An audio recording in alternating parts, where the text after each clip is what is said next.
In the early 19th century, the Qing Dynasty stood as a colossal presence in East Asia, a testament to centuries of imperial strength and cultural richness. The dynasty, established by the Manchus in the mid-17th century, had succeeded in uniting a vast territory under a single rule, from the bustling metropolises of the east to the far-flung provinces of the west. However, beneath this facade of unity lay a precarious reality, a society teetering on the brink of upheaval. As the 19th century dawned, China faced mounting internal and external pressures. The opium trade, primarily controlled by British merchants, had plunged the country into economic chaos. Silver flowed out of China at alarming rates, and with it, the traditional economic stability began to crumble. This situation was further exacerbated by natural disasters that struck various regions, leading to crop failures and widespread famine. The rural populace, who relied heavily on agriculture for survival, found themselves trapped in a cycle of poverty and despair. The Qing court, isolated and out of touch with the realities facing its subjects, appeared incapable of addressing these grievances. Corruption within the bureaucratic ranks eroded trust between the government and the people. Taxes increased, but the quality of governance and services decreased. Farmers, burdened by heavy taxation and ever-rising prices for essential goods, began to revolt against a system they felt had abandoned them.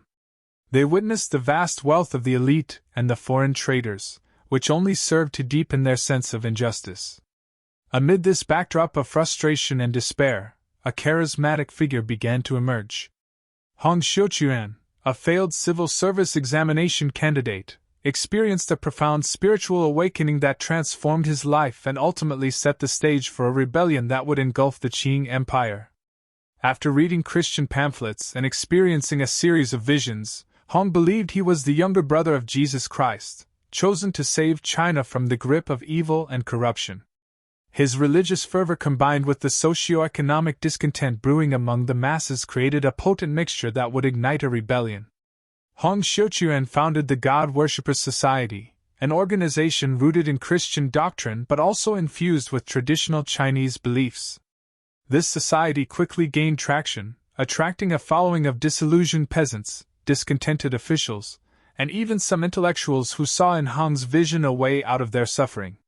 They were drawn to the promise of a new order, one that would replace the corrupt Qing rule with a utopian society where wealth was shared, and all men were equal. By the late 1840s, Hong and his followers had taken control of several provinces in southern China, establishing the Taiping Heavenly Kingdom in 1851.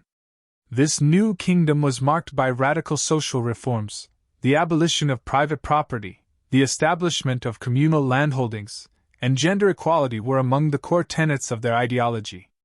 Women were given rights previously unthinkable in a society that had long been dominated by Confucian values, which prioritized male authority and lineage. As the Taiping movement gained momentum, it began to attract more than just peasant followers. The promise of a better life resonated across classes, drawing in soldiers and veterans disillusioned by their experiences in the First Opium War and local uprisings. Hong's message of hope and transformation cut through the despair, inspiring many to join the fight against the Qing government. The Qing military, caught off guard by the rapid rise of the Taiping forces, struggled to mount an effective response. What started as a grassroots movement for social justice soon transformed into a full-scale rebellion, with thousands of followers swarming to Hong's cause. The movement quickly spread across southern China, capturing key cities like Nanjing, which would eventually become the capital of the Taiping Heavenly Kingdom. Nanjing's capture in 1853 marked a significant turning point. It demonstrated that the Taiping forces were not just a fleeting rebellion but a serious threat to the Qing Dynasty. However, the Qing response was not without its own evolution. Realizing the severity of the threat posed by the Taiping, the Qing court began to mobilize. Local gentry, often in fear of losing their status and power, rallied to the Qing banner, urging the emperor to take decisive action against the insurgents. They created regional armies, such as the ever-victorious army led by foreign officers, to counter the Taiping's advances. This military restructuring reflected a growing understanding that the old ways were insufficient for dealing with modern warfare, and it foreshadowed the tragic human cost that was to come. As the Taiping forces marched northward, they encountered a range of challenges that tested their resolve and unity. Internal divisions began to surface, as differing visions of the future and leadership disputes emerged among the ranks. Some sought more radical changes, while others were more conservative, leading to tensions that would weaken their cause.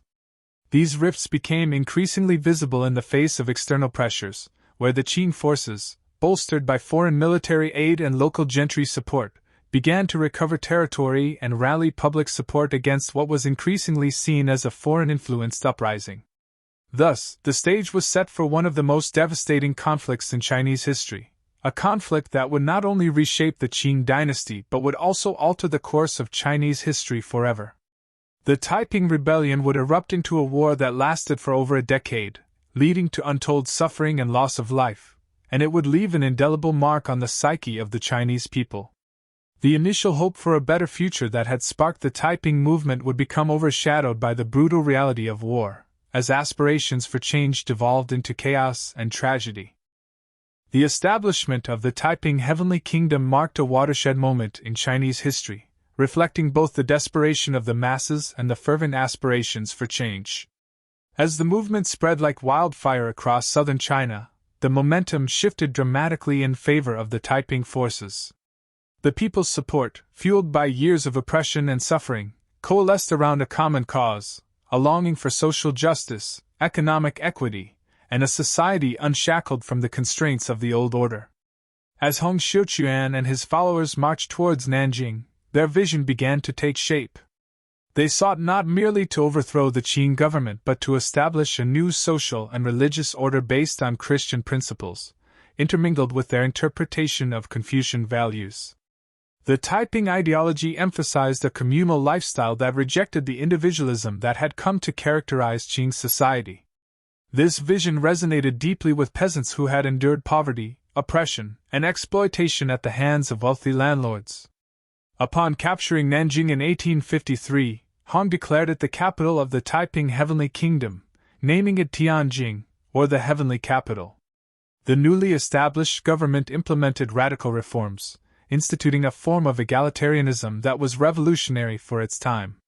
They abolished the traditional Confucian social hierarchy, aiming instead for a meritocratic society where officials were chosen based on ability and virtue rather than birthright. Education became a central pillar of the Taiping regime, with schools established to promote literacy and the teachings of Christianity. The government mandated the translation of Western texts and the introduction of new scientific ideas, seeking to modernize a populace steeped in centuries-old traditions. Women, who had historically been marginalized, found themselves empowered through education and participation in public life, challenging the patriarchal structures that had dominated Chinese society for millennia. However, this newfound freedom was not without its challenges. As the Taiping administration struggled to maintain control over the vast territories they had conquered, internal discord began to surface. Xiuquan's leadership style, marked by his prophetic visions and insistence on his divinely ordained status, alienated some followers who began to question the direction of the movement. Disagreements over military strategy, governance, and the scope of reforms created rifts within the leadership, threatening the fragile unity of the Taiping forces. Despite these internal challenges, the Taiping Heavenly Kingdom continued to expand its influence, attracting thousands of disaffected peasants and disillusioned soldiers. The Qing court, recognizing the severity of the threat, began to mobilize its forces more effectively. Local gentry formed militias to defend their lands against the encroaching Taiping armies, uniting disparate factions under a common banner in the struggle to preserve the dynasty. As the Taiping expanded, they encountered significant resistance. Battles broke out across the provinces, with both sides suffering immense casualties. The Qing military, initially caught off guard, began to adapt. They employed new tactics and weaponry, learning from their earlier mistakes. The ever-victorious army, a force composed of foreign soldiers and local Chinese, emerged as a crucial component of the Qing response. Under the leadership of Western officers, they launched campaigns aimed at reclaiming lost territories. The brutality of the conflict escalated as both sides dug in for a prolonged struggle. The Taiping sought to entrench their rule in the territories they held, establishing a network of fortifications and supply lines. However, as the Qing forces regained momentum, the Taiping faced mounting pressure on multiple fronts. Battles raged, villages were razed, and the landscape of southern China was transformed into a war zone, with civilians caught in the crossfire suffering the most. By the late 1850s, the situation had become increasingly dire for the Taiping Heavenly Kingdom. Despite their earlier successes, the Qing Dynasty's resilience and adaptability began to turn the tide of the conflict.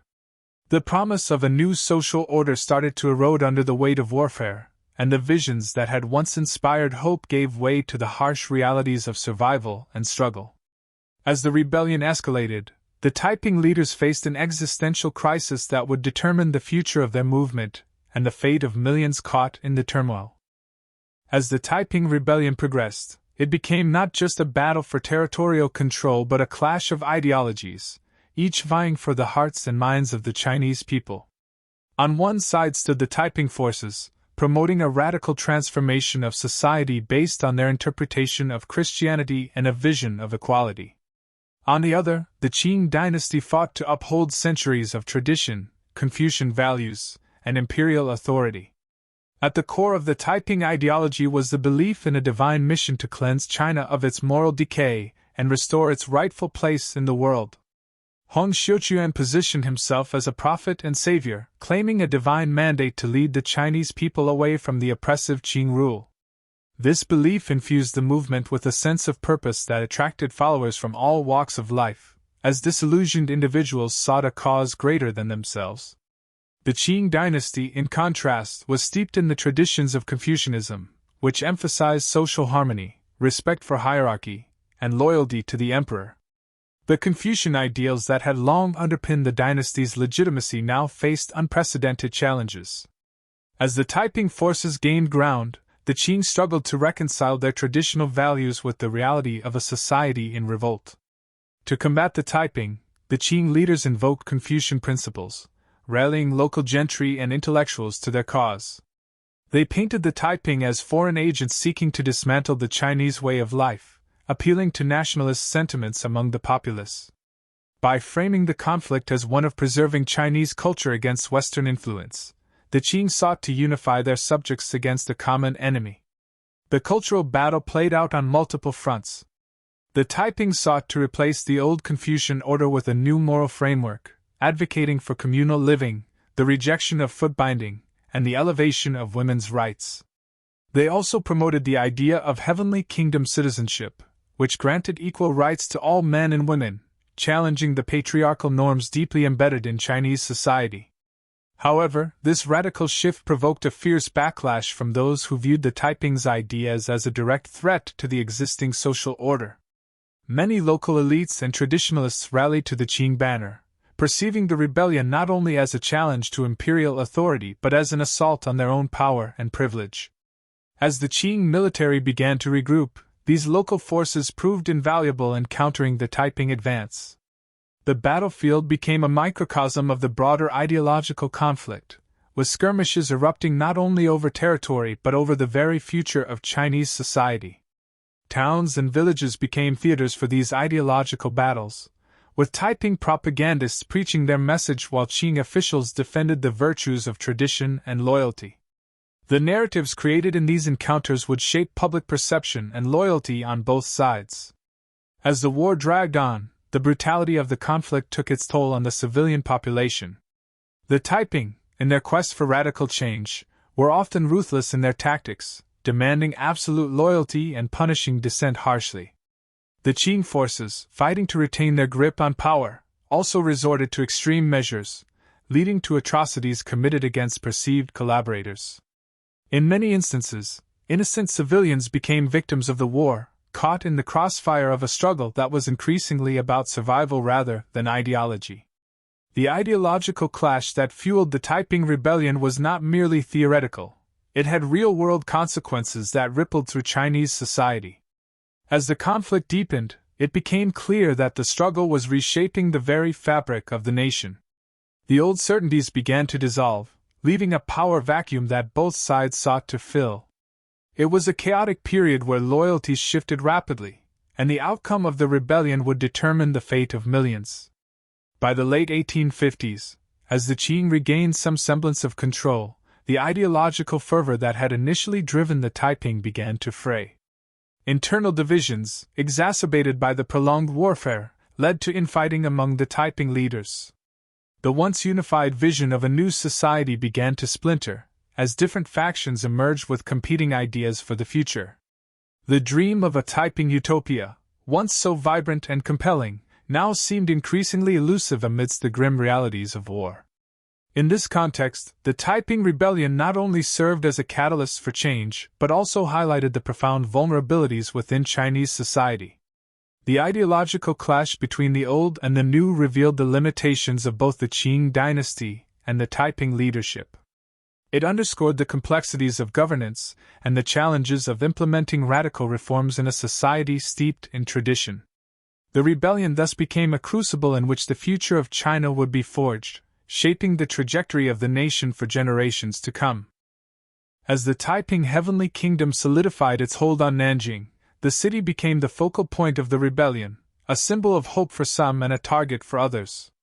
The capture of Nanjing in 1853 not only marked the establishment of the Taiping capital but also signified a turning point in the rebellion's trajectory. From this moment, the Taiping sought to transform Nanjing into a beacon of their revolutionary ideals, but maintaining control over the city proved to be a daunting challenge. Nanjing, with its strategic location and historical significance, was critical for both the Taiping and the Qing.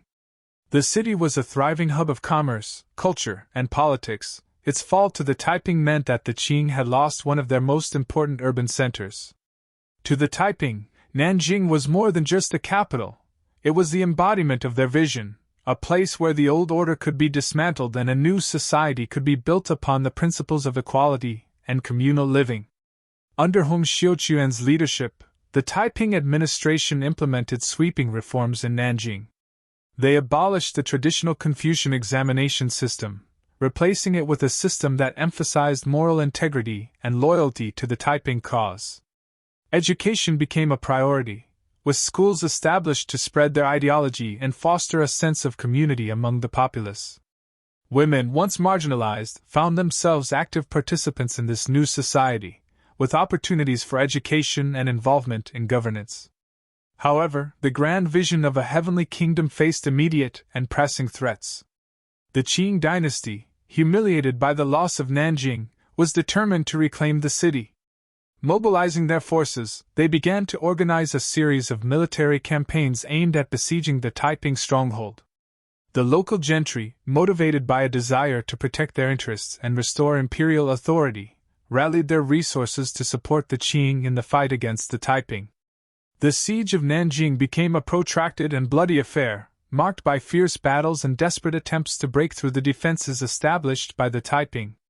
The Qing forces employed a combination of traditional military tactics and Western technology, utilizing artillery and modern firearms to bombard the city.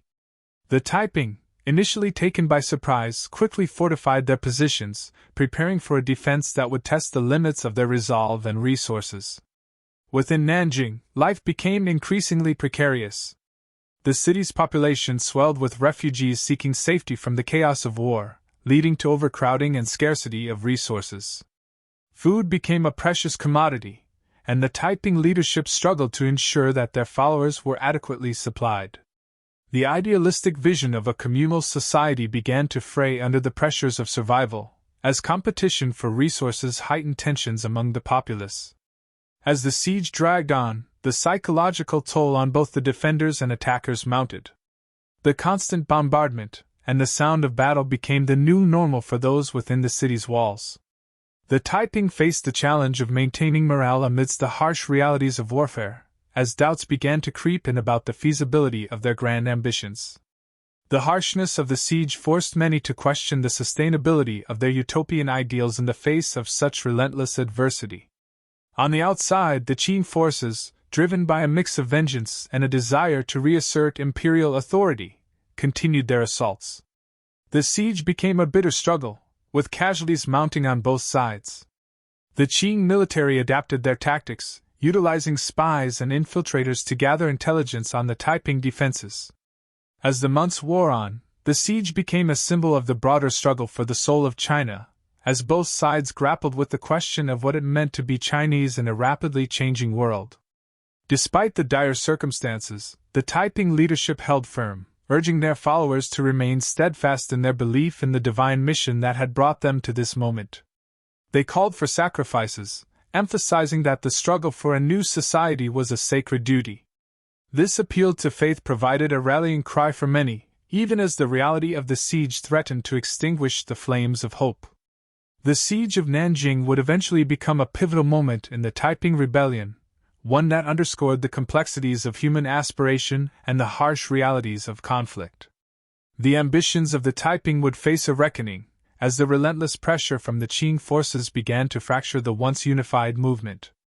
The siege would set in motion a series of events that would reshape the future of the Taiping Heavenly Kingdom, leading to internal strife and external pressures that would challenge the very foundations of their cause.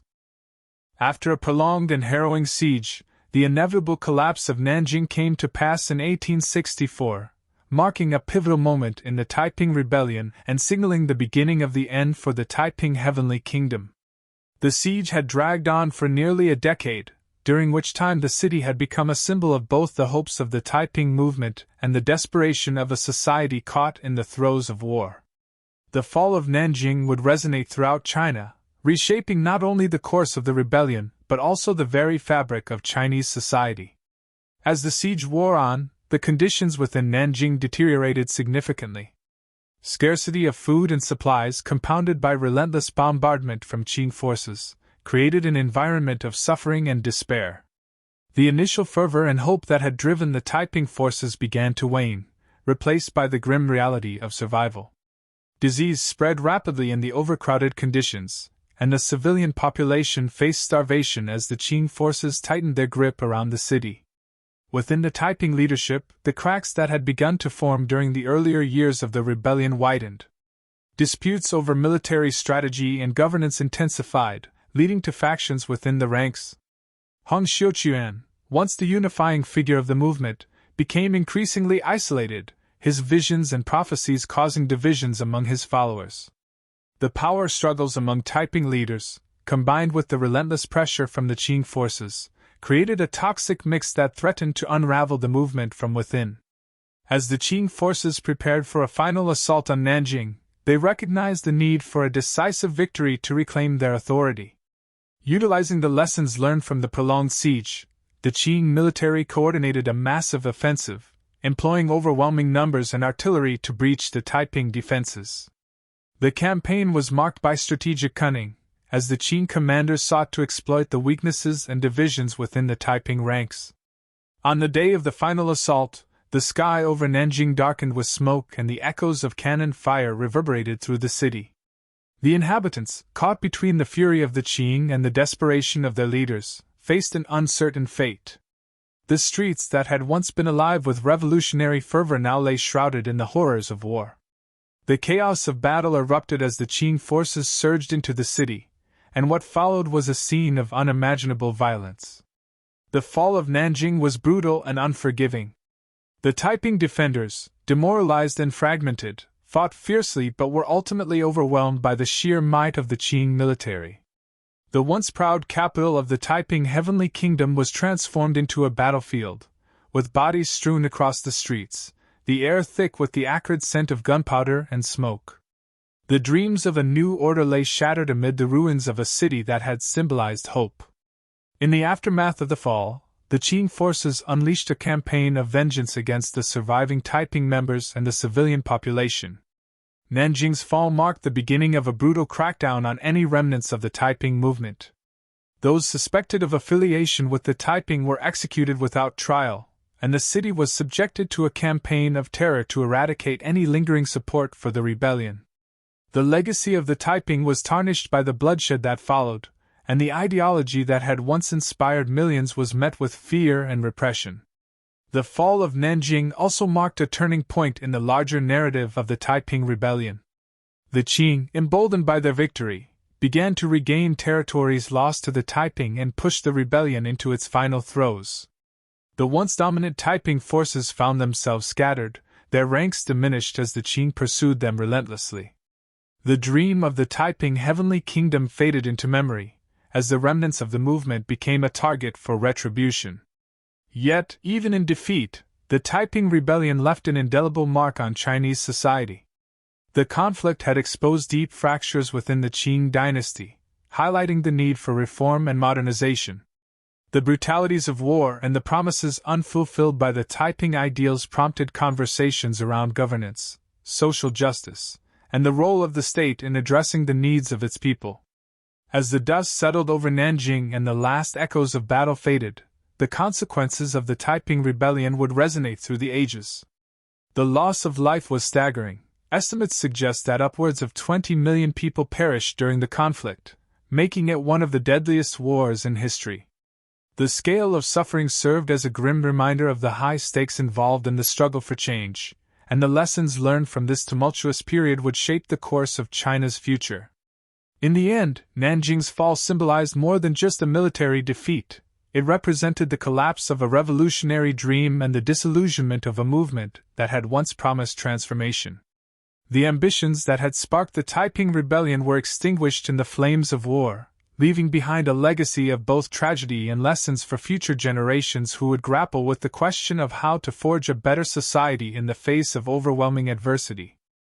In the wake of the fall of Nanjing, the Qing Dynasty found itself at a critical juncture.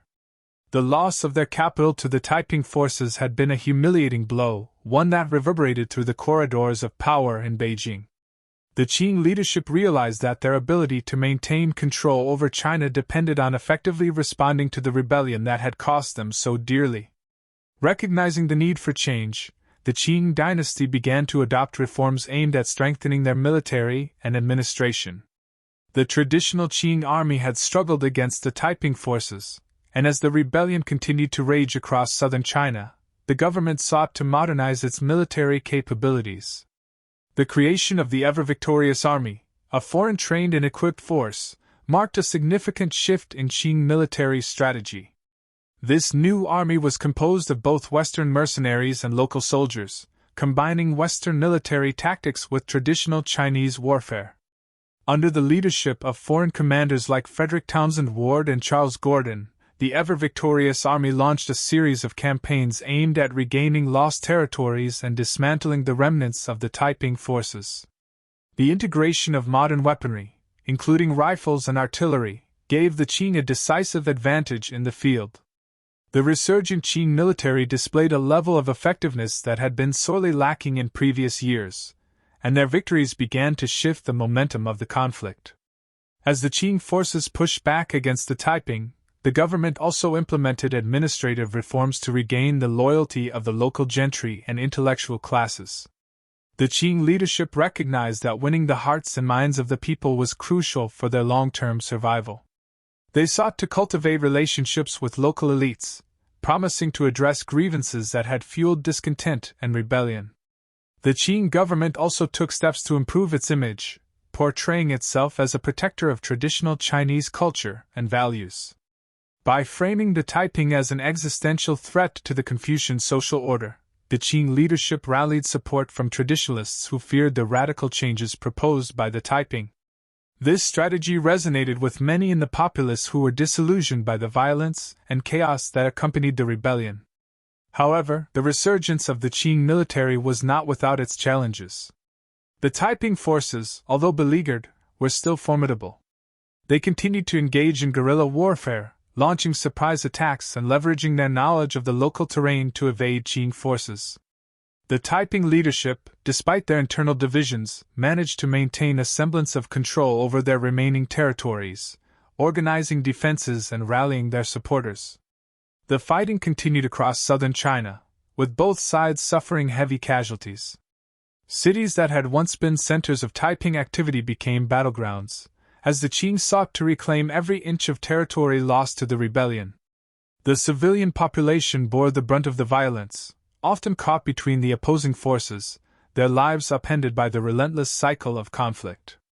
As the conflict dragged on, the Qing faced the daunting task of rebuilding both their military and their credibility. The war had exposed the weaknesses in the Qing administration, leading to discussions among reform-minded officials about the need for systemic change. Some advocated for sweeping reforms modeled after Western nations, arguing that modernization was necessary to prevent further uprisings and to strengthen the empire. The Qing leadership began to consider broader social and economic reforms to address the root causes of discontent among the populace. They recognized that the factors leading to the Taiping Rebellion, such as poverty, inequality, and corruption, had not been resolved. The government initiated infrastructure projects to improve transportation and communication, aiming to revitalize the economy and provide better access to resources. As the Qing continued their campaign against the Taiping, they encountered challenges from other regional powers and ethnic groups within China. The complex tapestry of Chinese society revealed deep-seated grievances that transcended the Taiping movement. While the Qing sought to eliminate the immediate threat of the rebellion, they were also aware that the underlying issues remained unresolved. The resurgence of the Qing Dynasty was not merely about military might, it was about navigating a rapidly changing landscape. The Taiping Rebellion had forced the Qing to confront the realities of a modernizing world, and their response would determine not only the fate of their dynasty but also the future of China as a whole. As the fighting continued, it became clear that the struggle was not simply between the Qing and the Taiping but represented a broader contest of ideas and visions for the future of the nation. The Qing leadership had to grapple with the legacy of the Taiping Rebellion, recognizing that the desire for change and reform was deeply embedded in the hearts of the people. How they would respond to this yearning for a new China would shape the course of history for generations to come. As the Taiping Rebellion unfolded and the initial momentum began to wane, internal strife emerged as a critical factor threatening the cohesion and viability of the movement. The very ideals that had united the Taiping forces, social equality, communal living, and a radical departure from the old ways, now found themselves at odds with the realities of leadership and governance. As the war dragged on, the pressures of conflict began to expose the fractures within the Taiping leadership, leading to rivalries and ideological disputes that would ultimately contribute to their downfall. Hong Xiuquan, once viewed as the divine leader of the Taiping movement, became increasingly isolated as the war progressed. His prophetic claims and visions, which had inspired many followers, began to alienate some factions within the Taiping ranks. Discontent brewed among his generals and advisors, who started to question his judgment and leadership style. The growing internal dissent was exacerbated by the dire conditions on the ground, where military failures and setbacks in battle eroded confidence in Hong's ability to lead. One of the most prominent figures to emerge in this internal conflict was Yang Xiuqing, a key military commander and one of Hong's closest allies. Initially, Yang was a fervent supporter of Hong's vision, helping to solidify the Taiping's control over Nanjing. However, as the rebellion faced mounting challenges, Yang's ambitions grew. He began to cultivate his own power base within the movement, seeking to position himself as a rival to Hong. His popularity among the ranks of the Taiping military made him a formidable force, and soon a power struggle ensued. This struggle for leadership culminated in a violent confrontation between Hong's loyalists and Yang's faction. Accusations of treachery and betrayal flew as the two sides clashed, with both claiming to be the true representatives of the Taiping cause. The once unified movement splintered into factions, each vying for control and legitimacy. The internal divisions weakened the Taiping's military effectiveness, as resources that could have been directed towards the war effort were instead consumed by infighting. The ideological differences that had initially driven the Taiping movement began to surface as well. As the war dragged on, some leaders started to advocate for a more pragmatic approach to governance, arguing for compromises that would enable the Taiping to consolidate their power. Others clung to the original revolutionary ideals, insisting that any deviation from the core tenets of their beliefs would betray the very purpose of their struggle. The debates became heated, reflecting the deep frustrations felt by many as the realities of warfare clashed with their lofty ambitions. As the Taiping faced setbacks on the battlefield, the internal strife exacerbated their difficulties. military campaigns that had once shown promise became marred by indecision and lack of coordination. The Qing forces, recognizing the disarray within the Taiping ranks, seized the opportunity to launch targeted attacks, further dismantling the beleaguered movement. The losses sustained in battle added fuel to the fire of dissent, leading to calls for accountability and leadership change. In the midst of this turmoil, Xiuquan retreated further into his religious visions, losing touch with the political realities facing his followers. His reliance on prophetic guidance alienated many of his generals, who sought concrete strategies for survival rather than spiritual reassurances. The disconnect between Hong's vision and the harsh realities of warfare became increasingly pronounced, leading to a crisis of leadership that threatened to undermine the Taiping's very existence. The internal strife reached a tragic climax in 1856, when Yang Xiuqing was accused of treason by Hong's loyalists. In a brutal and tragic turn of events, Yang and his supporters were executed, signaling a dramatic consolidation of power by Xiuquan. However, this act did not unify the movement; rather, it further deepened the divisions and resentment within the ranks. Many former supporters of Yang saw their leader's execution as a betrayal of the movement's original ideals and withdrew their support from Hong. As the infighting continued, the Taiping leadership struggled to maintain order amidst the chaos. The lack of a cohesive strategy and unified command left their military campaigns increasingly vulnerable to Qing counterattacks. The Taiping, once a formidable force capable of rapid expansion, found themselves bogged down in internal conflicts while the Qing forces regrouped and refined their tactics. The once promising revolution now faced existential threats not only from external forces but also from within. The internal strife of the Taiping movement illuminated the complexities of leadership in times of crisis. As the rebellion reached its nadir, the grand visions that had inspired thousands began to wither under the weight of reality. The Taiping's dream of a heavenly kingdom, once a beacon of hope for the oppressed, now risked being extinguished by the very leaders who had sought to bring it to fruition. The stage was set for a dramatic conclusion to the rebellion, one that would reveal the fragility of revolutionary movements in the face of both external opposition and internal discord. The Taiping Rebellion, while ultimately a failed insurrection, left an indelible mark on the course of Chinese history. The echoes of the conflict reverberated through the corridors of power and the lives of millions, shaping the trajectory of China in profound ways. In the aftermath of the rebellion, as the Qing Dynasty reasserted control, the nation grappled with the implications of the Taiping's radical vision and the lessons learned from a decade of bloodshed and turmoil. The scale of the conflict was staggering, with estimates of casualties ranging from 20 to 30 million people, making it one of the deadliest conflicts in history. The sheer loss of life served as a grim reminder of the high stakes involved in the struggle for change. The devastation wrought by the rebellion not only transformed the landscapes of southern China but also shattered communities and disrupted the fabric of society. In the wake of the rebellion, the Qing Dynasty recognized the urgent need for reform. The horrors of the Taiping Rebellion exposed the vulnerabilities of the imperial system and the pressing need to address the grievances that had fueled the uprising. In the years that followed, the Qing government began to implement a series of reforms aimed at modernizing the military, improving administration, and addressing social issues. The self-strengthening movement emerged as a response to the challenges posed by both internal strife and external pressures, as reform-minded officials sought to adapt to a rapidly changing world. The ideas espoused by the Taiping movement did not vanish with their defeat. Instead, the rebellion ignited a spark of revolutionary thought that would continue to influence future generations. The notions of social equality, land redistribution, and opposition to foreign domination resonated with those who sought to challenge the established order. The Taiping Rebellion laid the groundwork for subsequent movements, including the Boxer Rebellion and the 1911 Revolution, as the quest for social justice and reform continued to be a driving force in Chinese society. Moreover, the Taiping Rebellion prompted a reconsideration of the role of religion in Chinese society.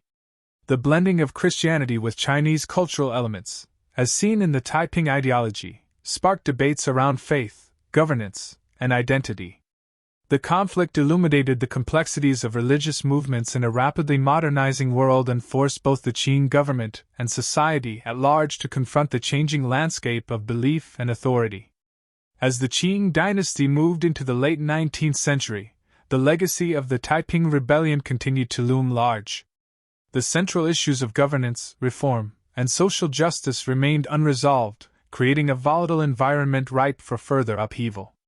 The struggles and aspirations of the Taiping movement resonated with those who would come after them, echoing the persistent human desire for a more equitable society. In retrospect, the Taiping Rebellion stands as a testament to the complexities of revolutionary movements. It serves as a reminder that the road to change is often fraught with challenges, and the dreams of the oppressed can quickly become entangled in the realities of leadership, governance, and conflict. The story of the Taiping is one of ambition and tragedy, of ideals and their disintegration amidst the harshness of war. As the dust settled and the scars of the rebellion healed, the Taiping movement became a part of the collective memory of the Chinese people. The lessons learned from this tumultuous chapter in history would inform future struggles, shaping the narrative of a nation in search of identity and purpose in an ever-changing world. The Taiping Rebellion may have ended in defeat, but its impact on Chinese society and its enduring legacy in the quest for justice and reform would continue to resonate for generations to come. As we reflect on the tumultuous journey of the Taiping Rebellion, it becomes evident that the conflict was not merely a struggle between opposing forces but a profound exploration of human aspiration, societal change, and the complexities of revolution.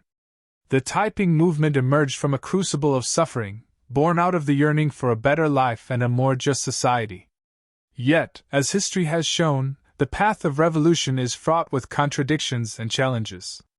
The Taiping Rebellion, despite its ultimate failure, ignited conversations about governance, social equity, and the role of ideology in shaping the future of China. It forced the Qing Dynasty to confront the deep-rooted issues within their administration and to recognize the necessity of reform. In doing so, it laid the groundwork for future movements that would continue to challenge the status quo. While the rebellion's ideals were met with tragic consequences, they also left behind a legacy of hope and resilience. The voices of those who fought for a more equitable society continue to inspire movements for justice, equality, and social change across the world today. The aspirations of the Taiping movement resonate with those who seek to challenge oppressive systems and advocate for a better future. In closing, the Taiping Rebellion serves as a poignant reminder of the complexities of human struggle, the fragility of ideals, and the relentless pursuit of a more just society. As we reflect on this chapter in history, we are reminded of the enduring power of the human spirit to dream, to strive, and to fight for a better tomorrow, even in the face of overwhelming adversity. While the Taiping Rebellion is often remembered for its male leaders and military strategies, the role of women within the movement presents a fascinating and complex narrative that deserves greater attention.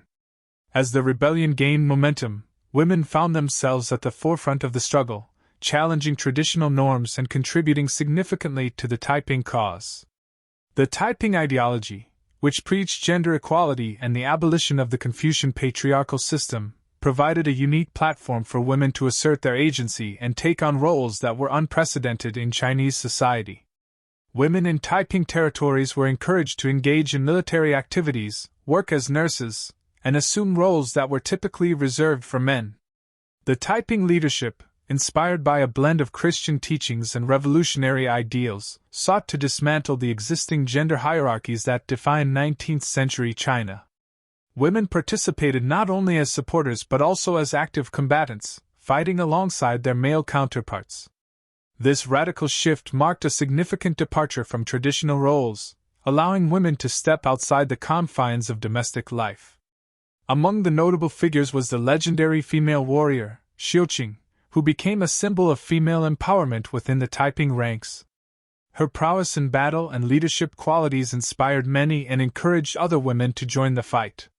The Taiping Army's acceptance of women as warriors and leaders demonstrated a radical vision for gender roles, challenging the deeply ingrained cultural norms of the time. Despite this progress, the realities of war often placed women in precarious situations. As the conflict raged on, many women faced violence, exploitation, and displacement. The very ideals that had empowered them were often overshadowed by the chaos of the rebellion.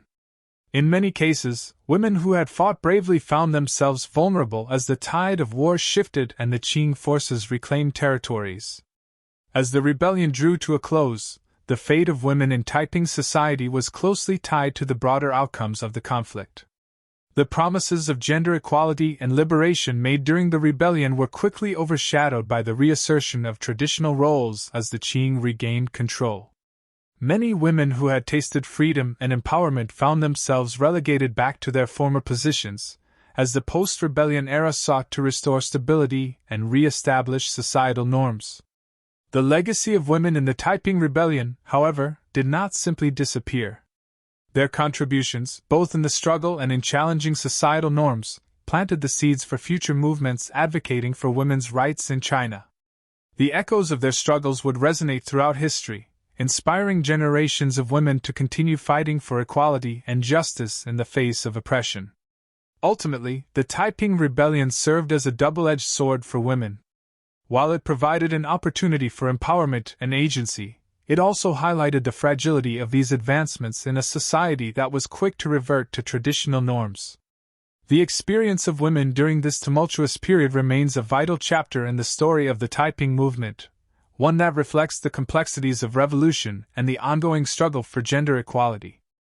As the dust settled and the last remnants of the Taiping Rebellion were extinguished, the aftermath of the conflict revealed a landscape marred by devastation and a society grappling with profound loss. The war had ravaged southern China, with entire cities reduced to ruins, agricultural lands devastated, and millions of lives lost. The immediate priority for the Qing Dynasty was to initiate a process of reconstruction and recovery, a task that would prove daunting given the scale of the destruction. In the wake of the rebellion, the Qing government recognized the urgent need to restore order and rebuild the war-torn regions. Efforts were made to provide humanitarian aid to the affected populations, but the scale of need often overwhelmed the government's capacity to respond effectively. Survivors returned to their homes, only to find them in ruins, their livelihoods destroyed. The trauma of war lingered in the collective memory of the people, and the scars of violence would take generations to heal. The economic repercussions of the Taiping Rebellion were profound. Trade routes had been disrupted, and local economies lay in disarray. Farmers struggled to cultivate their fields amidst the ruins, and many communities faced food shortages and famine. The Qing administration, recognizing that economic stability was crucial for restoring public confidence, began to implement reforms aimed at revitalizing agriculture and trade. Infrastructure projects, including the rebuilding of roads and bridges, were initiated to reconnect regions and facilitate commerce. In addition to economic recovery, the Qing dynasty sought to re-establish its legitimacy and authority. The imperial government faced the challenge of convincing the populace that it was capable of providing security and stability after a decade of upheaval. This task was complicated by the resentment felt by many towards the Qing, particularly among the local elites and intellectuals who had witnessed the government's inability to address grievances leading up to the rebellion. To counteract the discontent, the Qing leadership adopted a dual strategy. It sought to engage with local gentry while also asserting its authority through military strength. The government attempted to co-opt local leaders by involving them in reconstruction efforts, promising them a role in rebuilding their communities. This approach aimed to foster loyalty and collaboration while addressing the underlying issues that had contributed to the rebellion. However, the specter of the Taiping Rebellion continued to haunt the Qing administration. The memories of violence and upheaval bred mistrust among the populace, and the call for reform echoed in the halls of power. Reform-minded officials pushed for changes that would modernize the military, improve governance, and address social inequalities, advocating for a shift away from the practices that had led to widespread dissatisfaction. In the decades following the rebellion, China began to enter a period of significant transformation. The self-strengthening movement emerged, emphasizing modernization efforts in industry, education, and military strategy. The influence of Western ideas began to permeate Chinese society, as intellectuals and reformers sought to adapt to a changing world. The lessons learned from the Taiping Rebellion became integral to discussions about national identity, governance, and the role of the state in addressing the needs of its people. The aftermath of the Taiping Rebellion marked a turning point in Chinese history. It not only exposed the vulnerabilities of the Qing Dynasty but also set the stage for broader societal changes. As the nation struggled to rebuild, the aspirations for reform and modernization gained momentum, ultimately contributing to the seismic shifts that would characterize the late 19th and early 20th centuries. The legacy of the Taiping Rebellion served as both a cautionary tale and a source of inspiration, reminding future generations of the importance of addressing societal grievances and the relentless quest for a more just and equitable society. In the years that followed the Taiping Rebellion, the Qing Dynasty faced a multitude of internal challenges that threatened its stability and legitimacy. The aftermath of the rebellion had revealed deep fissures within Chinese society, and the Qing government found itself grappling with discontent across various regions. The lessons learned from the conflict prompted the imperial leadership to reconsider its approach to governance and reform in an effort to quell rising dissent. One of the most pressing issues was the widespread poverty and inequality that had been exacerbated by the war. The Taiping Rebellion had not only resulted in immense loss of life but had also disrupted agricultural production, leading to food shortages and economic hardship. The Qing government recognized that failing to address these pressing issues could give rise to further uprisings and social unrest. In response, officials began to explore social and economic reforms that would alleviate suffering and restore stability. The self-strengthening movement emerged as a key response to the challenges facing the Qing dynasty. This movement sought to modernize China's military and economy by adopting Western technologies and ideas while maintaining Confucian values. Reform-minded officials advocated for the establishment of arsenals, shipyards, and factories to enhance military capabilities and promote industrialization. The goal was to create a strong state capable of defending itself against external threats while addressing internal grievances. However, the implementation of these reforms was fraught with difficulties. Traditionalists within the Qing court resisted changes that they viewed as a departure from long-standing customs and Confucian principles. This tension between reformists and traditionalists created a political landscape characterized by conflict and indecision. As debates raged over the direction of the dynasty, the need for decisive action became increasingly urgent, especially in light of growing external pressures from foreign powers. The Qing government faced mounting challenges from the West, which sought to expand its influence in Asia. The Opium Wars had revealed the vulnerabilities of the Qing dynasty, and the unequal treaties that followed further eroded the authority of the imperial government. As foreign powers encroached on Chinese sovereignty, discontent grew among the populace, many of whom saw the Qing as incapable of protecting their interests. This atmosphere of frustration and anger became a breeding ground for revolutionary sentiments.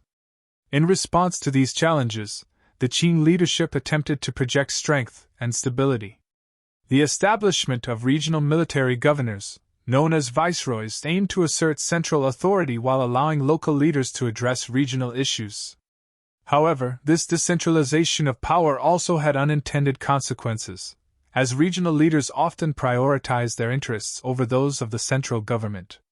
The Qing's reliance on local officials, while practical, sowed the seeds of further fragmentation and discord. As the 19th century progressed, the Qing dynasty found itself caught in a precarious position. The aspirations for modernization and reform were met with resistance from within, while external pressures continued to mount. The legacy of the Taiping Rebellion loomed large, reminding the Qing leadership that unresolved grievances could ignite further unrest. The quest for stability became a delicate balancing act, as the government sought to appease traditionalists while simultaneously addressing the aspirations of a rapidly changing society. In this tumultuous environment, the Qing dynasty's response to internal challenges became crucial for its survival. The lessons learned from the Taiping Rebellion and subsequent uprisings would shape the course of Chinese history. The pursuit of modernization, social reform, and the quest for national identity became intertwined in a complex narrative that would ultimately culminate in the fall of the imperial system and the dawn of a new era for China. As the Qing dynasty struggled to navigate the turbulent waters of internal dissent and modernization, the influence of foreign powers became increasingly pronounced. The aftermath of the Taiping Rebellion not only revealed the fragility of the Qing state but also set the stage for foreign intervention in Chinese affairs. The growing presence of Western powers, coupled with the emergence of revolutionary sentiments, created a volatile environment that would culminate in further upheaval. The Boxer Rebellion, which erupted in the late 1890s, was a direct response to the growing influence of foreign powers and the resentment felt by many Chinese against foreign intervention. The Boxers, a secret society known for their anti-foreign and anti-Christian sentiments, rallied against the perceived encroachment of Western powers and the exploitation of China's resources. Their movement tapped into deep-seated frustration stemming from the Taiping Rebellion, as many viewed foreign influence as a continuation of the injustices that had fueled the earlier conflict. The Qing government initially hesitated to engage with the Boxers, torn between appeasing foreign powers and addressing the growing discontent among its citizens. However, as the rebellion gained momentum, the Qing leadership ultimately sided with the Boxers, believing that this alliance could bolster their authority and help combat foreign encroachment. This decision proved to be a pivotal moment, as it not only intensified the conflict but also drew the ire of the foreign powers who had interests in China. In June 1900, the Boxer Rebellion escalated dramatically when the Boxers laid siege to Beijing, targeting foreign legations and Chinese Christians. The violence and chaos that ensued prompted an international response, as an eight-nation alliance, including Japan, Russia, Britain, France, and the United States, intervened militarily to protect their citizens and maintain their interests in China. The resulting conflict led to the capture of Beijing and the imposition of harsh penalties on the Qing government.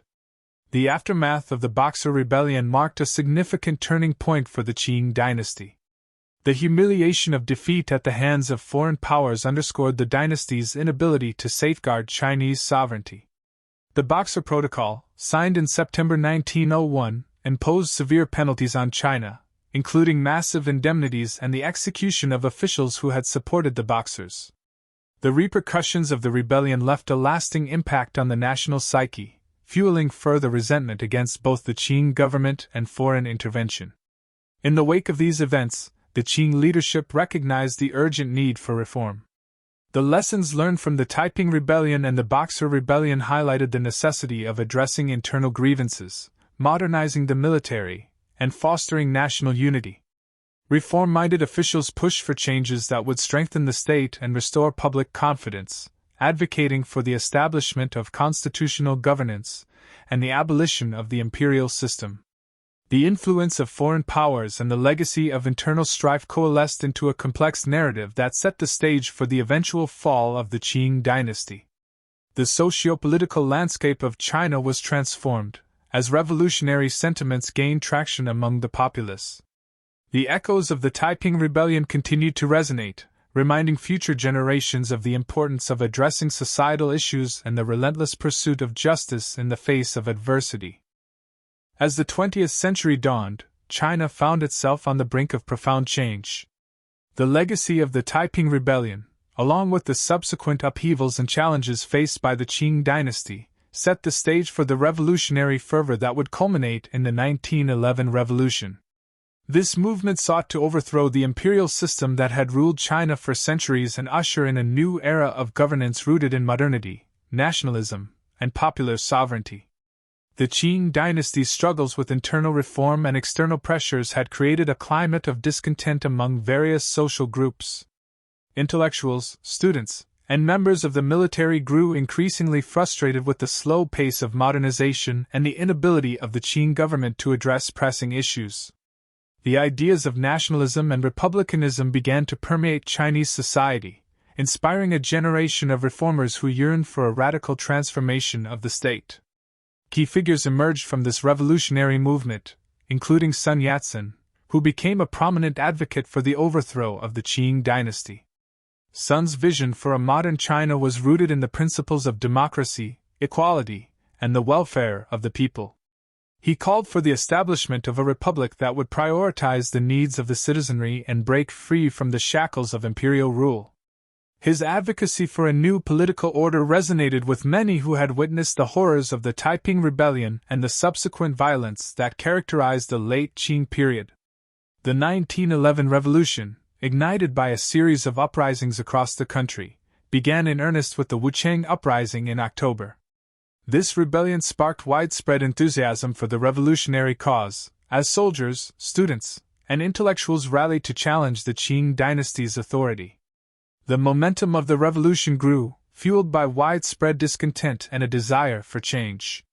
The revolutionary forces swiftly gained control of key cities, establishing a new sense of hope and possibility among the populace. As news of the uprising spread, support for the revolution grew, leading to defections from the Qing military and the establishment of revolutionary governments in several provinces. The Qing dynasty, faced with the prospect of losing power, attempted to quell the uprising through military force, but the strength of the revolutionary fervor proved formidable. The inadequacies of the Qing response highlighted the fragility of the imperial state and the urgency of reform. In early 1912, the Qing court was compelled to abdicate, marking the official end of over 2 millennia of imperial rule in China. The establishment of the Republic of China signaled a seismic shift in the political landscape, one that promised a new beginning for the nation. The ideals of the Taiping Rebellion and the aspirations for social justice found renewed expression in this revolutionary moment, as the people sought to build a society founded on principles of equality and governance by the people. However, the road to stability was fraught with challenges. The revolutionary forces were not a monolithic entity, and the emergence of different factions led to infighting and power struggles. The vision for a united and democratic China faced obstacles as various warlords vied for control, leading to a fragmented political landscape. The ideals of the revolution, while noble, proved difficult to realize amidst the complexities of governance and the realities of a nation in transition. The 1911 revolution, while a momentous achievement, underscored the enduring legacy of the Taiping Rebellion. The aspirations for change, social justice, and a more equitable society echoed through the halls of history, reminding future generations of the sacrifices made in the pursuit of a better future. As China navigated the tumultuous waters of the early 20th century, the lessons learned from past struggles continued to shape the ongoing quest for national identity and social reform. As we conclude our exploration of the Taiping Rebellion and its far-reaching impact on Chinese society, it becomes evident that this monumental conflict was not merely an isolated event but a pivotal chapter in the broader narrative of China's struggle for identity, justice, and reform. The Taiping Rebellion, with its unique blend of ideology, ambition, and tragedy, left an indelible mark on the course of Chinese history, influencing generations of thinkers, activists, and revolutionaries who followed in its wake. The legacy of the Taiping movement continues to resonate today, as contemporary social movements draw inspiration from the ideals of social equity and justice that fueled the rebellion. The dreams of the Taiping leaders, who sought to establish a society free from oppression and inequality, find echoes in modern struggles for rights and freedoms, both in China and around the world. The rebellion serves as a powerful reminder of the enduring human desire for change and the relentless pursuit of a more just society. In examining the Taiping Rebellion, we must also confront the complexities of revolution and the inherent contradictions that often accompany movements for change. The ambitions of the Taiping leaders, while noble, were intertwined with the realities of war and governance. The lessons learned from the rebellion serve as a cautionary tale about the challenges of leadership, the fragility of ideals, and the unpredictable nature of social upheaval. Furthermore, the Taiping Rebellion opened up discussions about the role of ideology in shaping social movements. The blending of Christian thought with traditional Chinese beliefs created a unique framework that allowed for the articulation of revolutionary ideas. This synthesis of cultures highlights the importance of cross-cultural exchange and the ways in which ideas can transcend boundaries to inspire collective action. As we reflect on the Taiping Rebellion, we are reminded of the individuals who lived through this tumultuous period, the soldiers, the civilians, the women who fought for their rights, and the thinkers who dared to dream of a better future. Their stories, often overshadowed by the grand narratives of history, deserve to be remembered and honored.